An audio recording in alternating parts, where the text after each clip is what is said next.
Ukraine और रूस बहरान के हवाले से इस वक्त की बड़ी अपडेट आपको बता दें। यूक्रेन बहरान पर क्वेड ममालिक की मीटिंग खत्म हो चुकी है।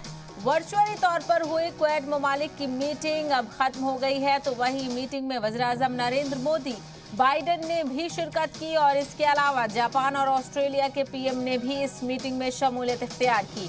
वहीं बातचीत से यूक्रेन बहरान का हल हो, पीएम का कहना है। तो लगातार रूस यूक्रेन तनाज़ा को लेकर तमाम ममालिक की तरफ से तशवीश जाहिर की जा रही है और मीटिंग की जा रही है। और इसी दौरान यूक्रेन बहरान पर क्वेड ममालिक की मीटिंग खत्म हो चुकी है।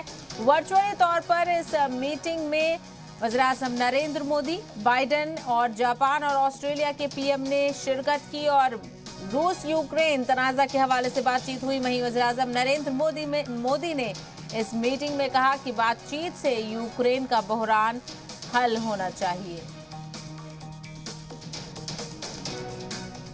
तो लगातार रूस यूक्रेन तनाज़ा के हवाले से तमाम तरह अपडेट्स आप तक पहुंचा रहे हैं। क्वाड ममालिक की रूस तनाज़ा को लेकर मीटिंग हुई और ये मीटिंग खत्म हो चुकी है। इस मीटिंग में आपको बता दें, हिंदुस्तान की तरफ से वज़ीर-ए-आज़म नरेंद्र मोदी, तो वहीं अमेरिका की तरफ से बाइडेन और जापान और ऑस्ट्रेलिया के पीएम ने शिरकत की।